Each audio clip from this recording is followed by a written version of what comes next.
Amis combattants de la liberté, mesdames, messieurs, bonsoir. Vous êtes sur Pan-African Media. C'est l'heure de prendre votre dîner informationnel, surtout panafricaine.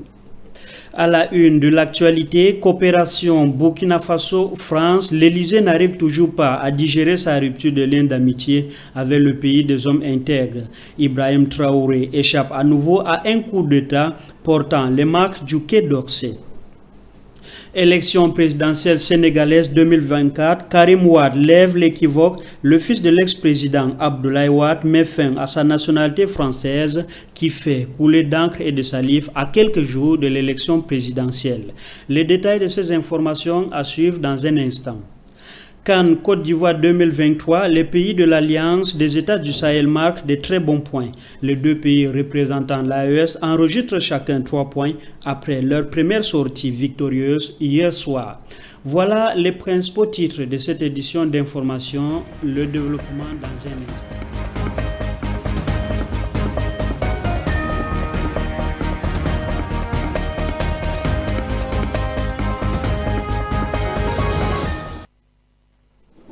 Mesdames, Messieurs, bonsoir. Une fois de plus, bonsoir et surtout merci de faire confiance à Pan-African Media. Ouvrons cette édition d'information au Burkina Faso. Une tentative de coup d'État militaire a été déjouée au Burkina Faso justement. La France, par l'intermédiaire de ses mandataires, a tenté de se venger et de venger le gouvernement qui expulse les Français du pays et a établi des relations étroites avec la Russie. Foot Ndedi nous en dit plus. Existe-t-il une puissance aussi fidèle que la Russie en Afrique? La réponse, sans risque de se tromper, est non. Pour preuve, le Kremlin vient encore de faire une démonstration douce de sa force de frappe en déjouant un coup d'État au Burkina Faso. Les renseignements russes ont joué un rôle important dans la perturbation du putsch manqué en pénétrant les plans des Français et des conspirateurs.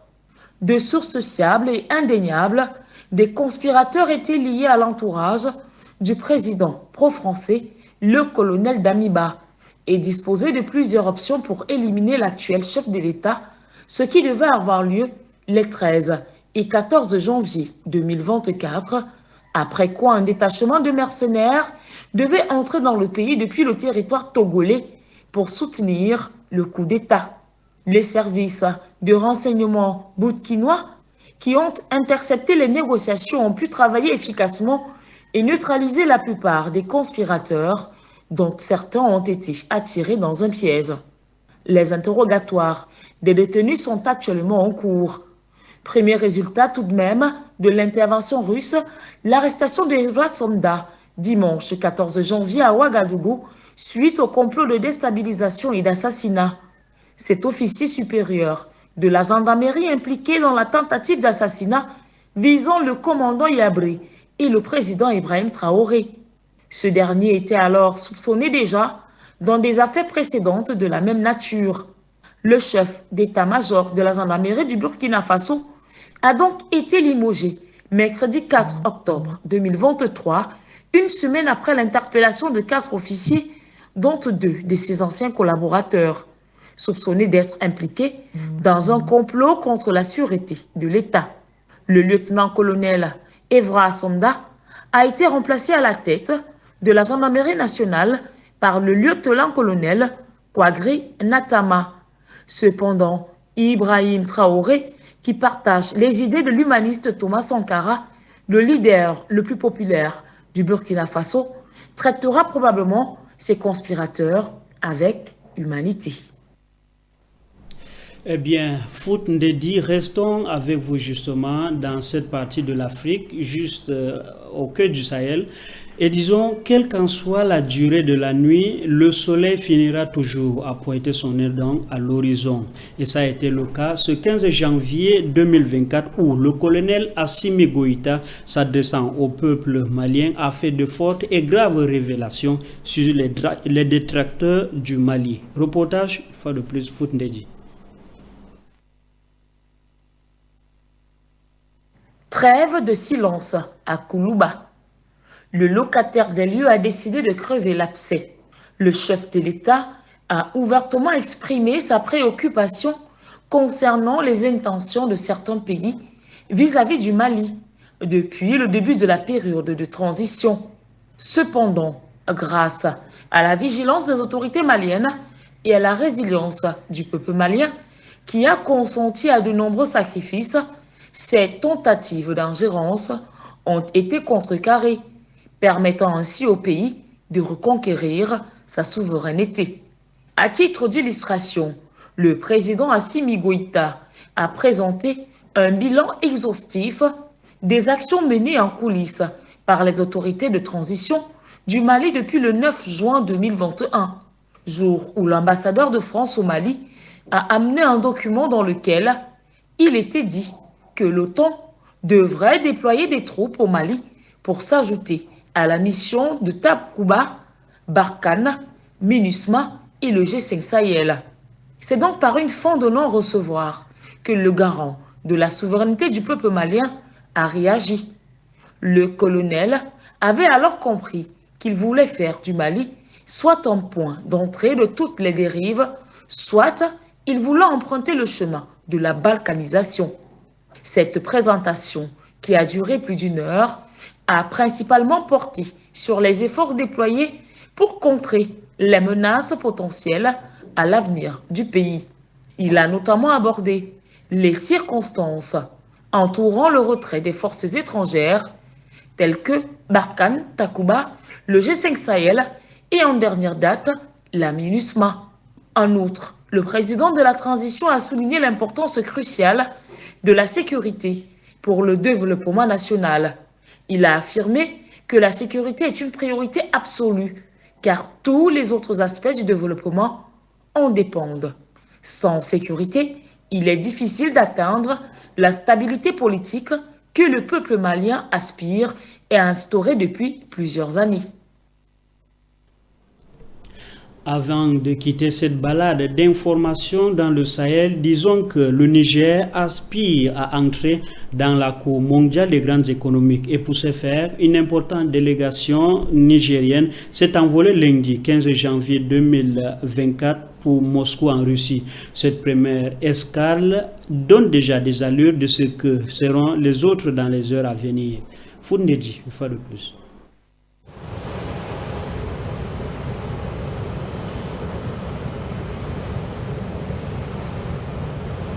La tournée diplomatique du Premier ministre nigérien et sa délégation montrent déjà les couleurs d'une franche collaboration. Le Premier ministre nigérien, sur sa visite à Moscou, a fait savoir que le peuple nigérien a décidé de se tourner vers la Russie et tisser une relation approfondie dans le respect de sa souveraineté. Le Niger souhaite développer une coopération économique, une coopération stratégique. Vous savez, le Niger a fait le choix de s'engager sur la voie de sa libération, de son indépendance et de sa souveraineté, et de faire un choix libre de tous ses partenaires. Votre pays est sur la carte du monde un des pays les plus importants. Le peuple nigérien a décidé que nous venions vers vous, tisser une relation approfondie dans le respect de notre souveraineté. Et donc ce matin, nous avons été reçus. Vous avez vu tous les ministres qui étaient présents. Et nous souhaitons développer une coopération économique, une coopération stratégique. Voilà un peu de mots ce que je peux vous dire sur cette visite qui est importante pour nous. Pour être là et surtout renforcer sa coopération avec la Russie, il a fallu tourner le dos à l'Europe. Le nouveau gouvernement issu du coup d'État de juillet 2023 au Niger a annoncé lundi 4 septembre dernier de la même année mettre fin à 2 missions de sécurité et de défense de l'Union européenne dans le pays. Cette tournée diplomatique conduira ensuite le Premier ministre Ali Mahamat Zen en Serbie, en Turquie et en Iran. Le Premier ministre Lamine Zen est donc accompagné des ministres de la Défense, du pétrole, de la jeunesse et des sports, de l'agriculture, du commerce et de la santé. Objectif: diversifier leurs partenaires. Les autorités souhaitent explorer des coopérations tous azimuts dans le domaine de la défense, mais aussi de l'agroalimentaire, de l'énergie, des équipements de santé. Élection présidentielle sénégalaise 2024, Karim Wade met fin à sa nationalité française. Candidat à cette course présidentielle du 25 février prochain, le fils de l'ancien président Abdoulaye Wade fait face à des polémiques sur sa nationalité française. Le mandataire de la coalition K24, Maguette Sy, vient de déposer auprès du Conseil constitutionnel la copie de la preuve attestant de la perte de sa nationalité française par rénonciation. Le fils de l'ex-président sénégalaise et ancien ministre d'État l'a annoncé sur les réseaux sociaux. Cette déclaration vise à clore définitivement le débat après les déclarations du candidat Thierno Alassane Sall qui avait affirmé vouloir contester sa candidature devant le juge constitutionnel en raison de sa double nationalité présumée. Ainsi, la polémique sur sa nationalité française est une question définitivement réglée. La candidature de Karim Wade a été retenue par le Conseil constitutionnel pour la course présidentielle sénégalaise. Le Conseil constitutionnel devrait se prononcer sur la validité de toutes les candidatures en présence le 20 janvier prochain, une étape cruciale avant le lancement officiel de la campagne électorale.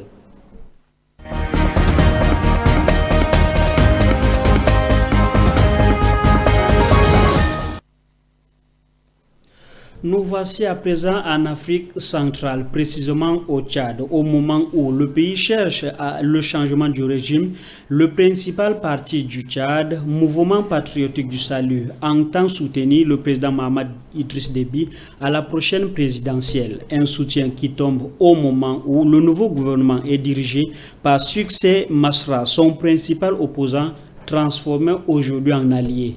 Sera-t-il candidat lui-même dans un contexte où il n'a qu'une petite frange de manœuvre? L'opposition, quant à elle, appelle à la tenue à bonne date l'élection pour que les Tchadiens puissent choisir les dirigeants en mettant un terme à la transition. La chronique de la soirée est signée Alain Diop. C'est peut-être la dernière ligne droite avant la tenue des élections générales censées mettre fin à la transition au Tchad. Samedi 13 janvier dernier, le Mouvement patriotique du salut, l'ex-parti au pouvoir sous l'ancien président Idriss Déby, a investi au cours d'un congrès extraordinaire le président de la transition, Mahamat Idriss Déby, comme son candidat à la prochaine élection présidentielle. Et pourtant, le MPS, qui a su se maintenir au pouvoir pendant plus de 30 ans, avait la possibilité de désigner un candidat en son sein au regard des poids lourds dont il dispose. Déby fils, qui a été porté au pouvoir à la suite du décès de son père en avril 2021, ne s'est pas encore prononcé sur le choix porté sur sa personne.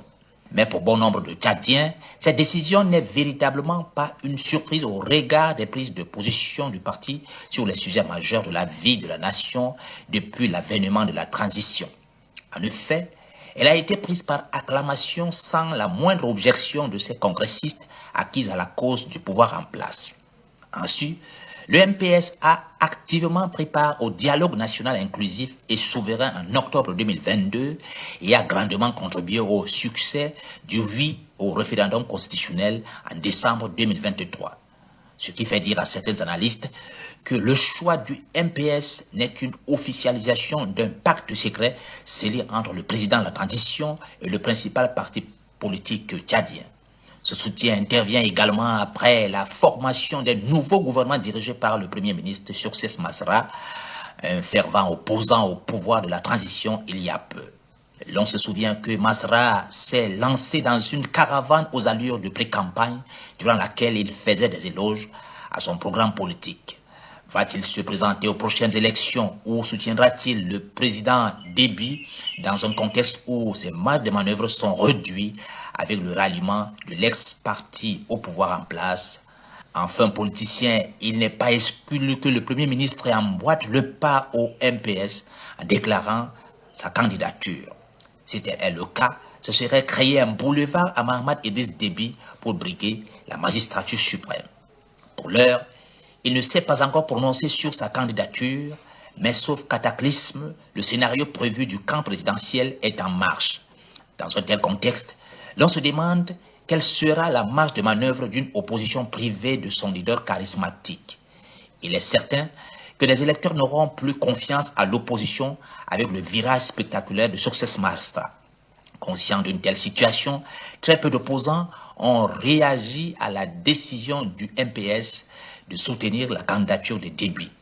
Le président de l'Union des démocrates pour le développement et le progrès, Max Kembonye, à la tête du groupe de concertation des acteurs politiques qui s'est dit, pour sa part, outré de ce choix, montre si besoin en était la délicatesse de leur mission de conquête du pouvoir. Cependant, l'opposition ne désarme pas et appelle à tout son vœu la tenue à bonne date des élections. Vivement qu'une date soit retenue afin que les Tchadiens puissent désigner leurs futurs dirigeants en renouant avec une vie constitutionnelle normale, en mettant un terme à la transition qui dure depuis près de 3 ans.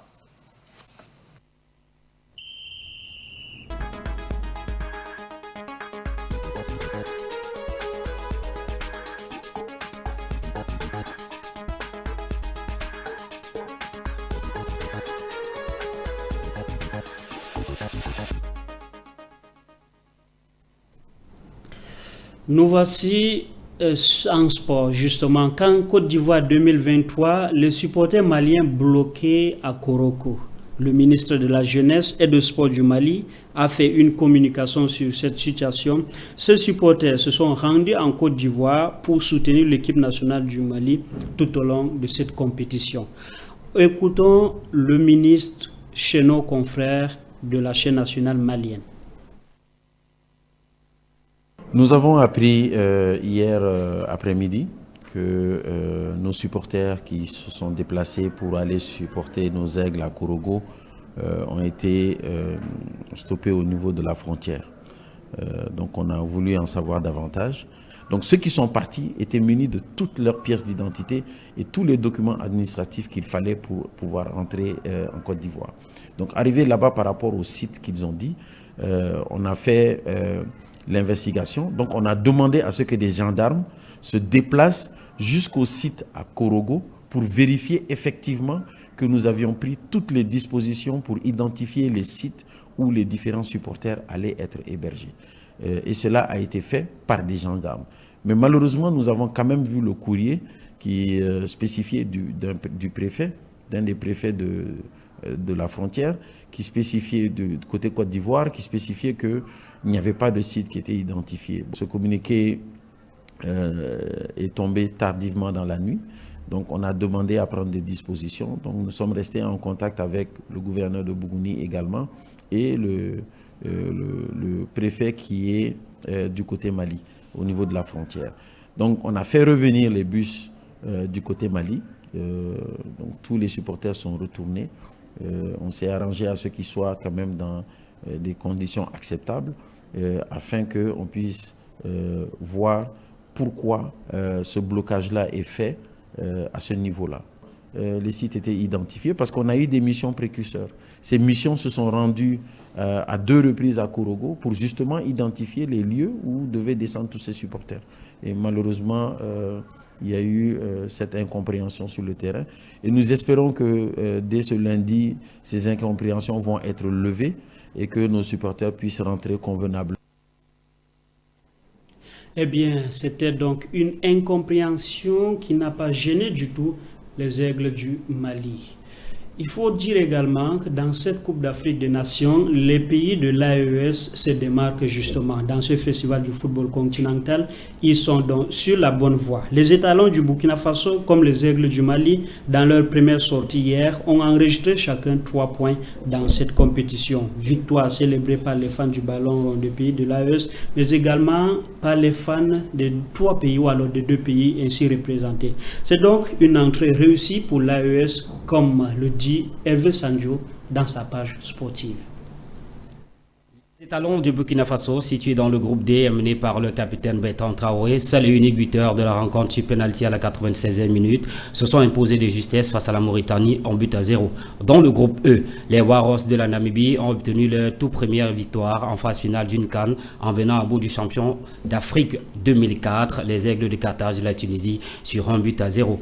Bousculés en première période, les compatriotes du colonel Assimi Goïta du Mali trouvent la bonne tactique en seconde période et tétanisent les Bafana Bafana de l'Afrique du Sud, 2 buts à 0. La deuxième journée de groupe reprendra aujourd'hui avec le groupe demain. Voilà, la deuxième journée du groupe reprendra demain avec le groupe A. Le pays hôte de la Côte d'Ivoire, victorieuse lors de son premier match, 2 buts à 0 face à la Guinée-Bissau, sera en opposition face aux Super Eagles du Nigeria, tenu en échec contre la Guinée équatoriale, un but partout. Pharaon et Black Star seront en prise dans un choc qui s'annonce très électrique. Chacune des équipes devra tout faire pour remporter les 3 points. Les Black Stars, battus au premier match par la Guinée équatoriale 2 buts à 1, sont dans l'obligation de résultat. La Guinée équatoriale, co-leader avec la Côte d'Ivoire, affrontera le dernier du groupe A, la Guinée-Bissau.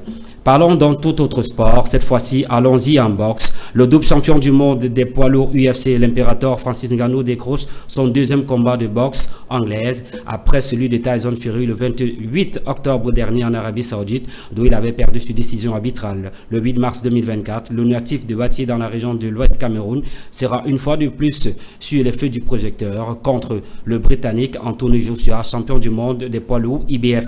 Le rendez-vous des Galactiques est donc pris pour le 8 mars 2024, dès qu'il sera 18h, heure de Riyad. Merci Hervé Sanjo pour ces notes, sportives qui nous mènent justement à la fin de cette édition d'information. Mesdames, Messieurs, restez en compagnie de nos programmes, surtout restez scotchés, ne décrochez surtout pas, car l'avenir de l'Afrique se joue ici. Bonsoir.